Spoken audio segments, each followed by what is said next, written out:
In this video, I'll be giving you 10 tips and pieces of advice for all incoming freshmen about to start college. These tips also apply if you are still in college right now, even if you're a senior. Actually, especially if you're a senior. If you haven't been on this channel before, my name is Arnold, and I just wanted to share whatever words of wisdom I can impart upon you in my 4 years of college. Now, before we get into it, I have two quick announcements. Number one, if you're still in high school, please schedule a free phone call with me using the Calendly link down below. These are primarily used to discuss and schedule future consulting services down the line. And number two, we recently hit 3,000 subscribers. So for the 3,000 subscriber Q&A special, please use hashtag askARnie to ask any question you want, whether it's personal, academic, really anything. All right, number one, first off, be really proud of yourself. What in the world is happening? Okay. Whether you're the first person to go to college and you're failing or not, this is a huge achievement. Take a deep breath, relax, pat yourself on the back or shoulder or wherever you like getting patted on. Be kind to yourself, and if you have the privilege to, please take this summer to just rejuvenate. But in order to maximize your relaxment, please make sure that you figure out all the logistics and deadlines in preparation for college beforehand. For example, make sure you know about any pre-registration deadlines, any housing assignment stuff. Make sure you have all that stuff figured out. You really don't want to ignore it and set yourself up for failure, and it allows you to really focus on your summer experience. Overall, for the most part, just be yourself, take the summer to relax. For example, over the summer before Yale, all that I did was just work out, spend time with friends and family, and work part-time at a restaurant. Now, speaking of working out, tip number two is self-care is number one. Prioritize taking care of your physical health and mental health, and do this consistently. For example, for me, the gym, specifically in lifting weights, was the best way to relieve my stress and work on both my body and my mind. And over time, I realized that even though the gym was such a solid staple and was able to benefit both my physical and mental health, I did have to do things and start transitioning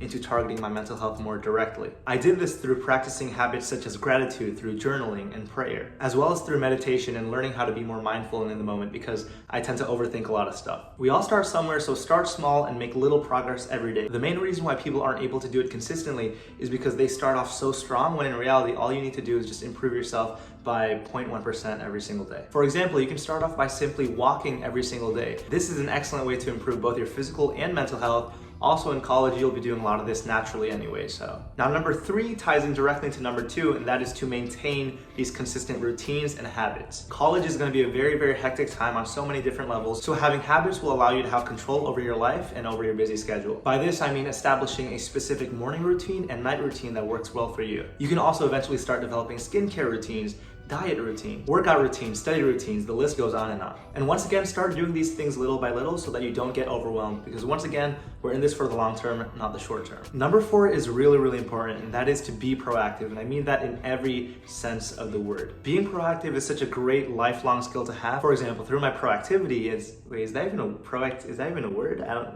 Because I was the one who was taking initiative, I ended up leaning into my network and found really good opportunities at school. I wouldn't have been able to figure out about opportunities such as studying abroad in England for free, studying abroad in China for free.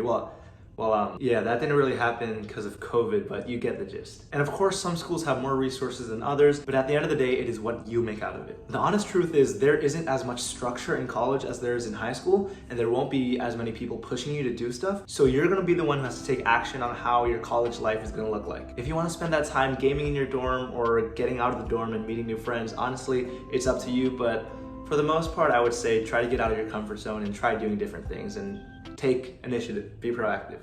I'm rambling. Number five is to just explore your interests, get out of your comfort zone. For example, try attending a friend's performance. You can develop your relationship with a friend. You can learn more about that specific art form. You can meet a new friend. You might even find an interest in what you're watching. There are so many extracurricular opportunities in college, so try your best not to feel overwhelmed, even though honestly you will be, but in the best possible way. Attend the extracurricular fairs or anything they have available for you. I know, for example, Yale has like a Facebook page as well as this thing called Cross Campus, I believe, or something like that, like Yale Course Network. I totally forgot. But basically, it's a central hub of all of the academic events that are happening, a lot of extracurricular events that are happening. So you can look around, see who's attending what, and maybe join something that is of interest to you. Now, number six is a little bit of an obvious one, but academically speaking, take interesting and challenging classes. For the most part, unlike high school, now you're actually paying money, thousands of dollars to attend these classes and to learn something. And in all honesty, try taking classes more with intention. For example, if you could get a requirement over with an easier class, definitely do that. You don't want to overburden yourself. And take the time to talk with your professors. I know you might not want to, but actually try talking to your professors and getting to know them. They're actually pretty interesting people. Take advantage of office hours when you can. At the very least, sometimes at office hours, well, actually a lot of the times, especially in STEM subjects, you solve a lot of the problem sets during that time. So yeah, it was very beneficial. Now, number 7 is to do what you can given the resources available to you. I know that I already sort of mentioned this before, but I really want to emphasize on this point. Of course, different colleges have different resources and their own pros and cons, but at the end of the day, it's your responsibility to do what you can with the resources. Try asking your friends, seniors, graduating seniors, what resources were the most useful for them. You'd be surprised at what you can find out. Number 8 is to make good relationships with everybody in college, whether it is a student, a professor, anybody, and even the dining hall staff. I mean, especially the dining hall staff. Small connections, compliments, and genuine interactions truly go a long way, even if and especially if it isn't for your direct benefit. There are so many interesting people in college and you can learn so much from them, and once again, one smile or one kind comment can really change a person's life. Now, financially speaking, it is really, really important to have your finances in check. You don't have to go too crazy, but I definitely recommend getting a part-time job or a student job if they provide one, as well as budgeting your money. Don't eat out all the time, take a personal finance book and learn something about it. This is definitely gonna be tailored more towards you as well as your